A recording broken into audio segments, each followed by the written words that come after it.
എനിക്ക് മറികടക്കുവാൻ സാധിക്കും. കാരണം ഞാൻ നിൽക്കുന്നത് എൻ്റെ സ്വയത്തിലല്ല, ഇതിനെ മുഴുവൻ ഉളവാക്കിയ അവനിൽ ആശ്രയിച്ചാണ് ഞാൻ നിൽക്കുന്നത്. പറഞ്ഞ് ചില പിടികളൊക്കെ ഒന്ന് വിടണം. ഒന്ന് പറഞ്ഞ് ചില പിടികളൊക്കെ വിടണം. ഈ ലോകത്തിലെ ചില പിടികളൊക്കെ എന്ത് ചെയ്യണം? വിടണം. അവനിൽ തന്നെ ആശ്രയിക്കണം. അല്ല, ഞങ്ങൾ മരണശിക്ഷയ്ക്ക് വിധിക്കപ്പെട്ടിരിക്കുന്നെന്ന് ഞങ്ങൾക്ക് തോന്നി. എന്നാൽ ഇത് ഞങ്ങളിൽ തന്നെ ആശ്രയിക്കാതെ മരിച്ചവരെ ഉയർപ്പിക്കുന്ന ദൈവത്തിൽ ആശ്രയിക്കുന്നതിനു വേണ്ടിയായിരുന്നു.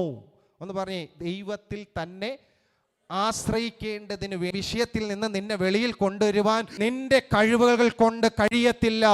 ദൈവത്തിന് നിന്നെ അതിൻ്റെ അകത്തു നിന്ന് വെളിയിൽ കൊണ്ടുവരുവാൻ കഴിയും. അവനിൽ തന്നെ ആശ്രയിക്കണം. നമ്മുടെ സ്വയങ്ങൾ, നമ്മുടെ കഴിവുകൾ, നമ്മുടെ മിടുക്കുകൾ ഒരു ലിമിറ്റ് വരെ എത്തിക്കത്തുള്ളൂ.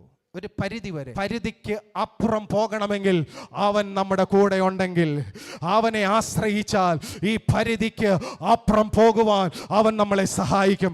ഈ പരിധിക്ക് അപ്പുറം ദൈവം നിന്നെ കൊണ്ടുപോകുവാൻ ആഗ്രഹിക്കുകയാണ്.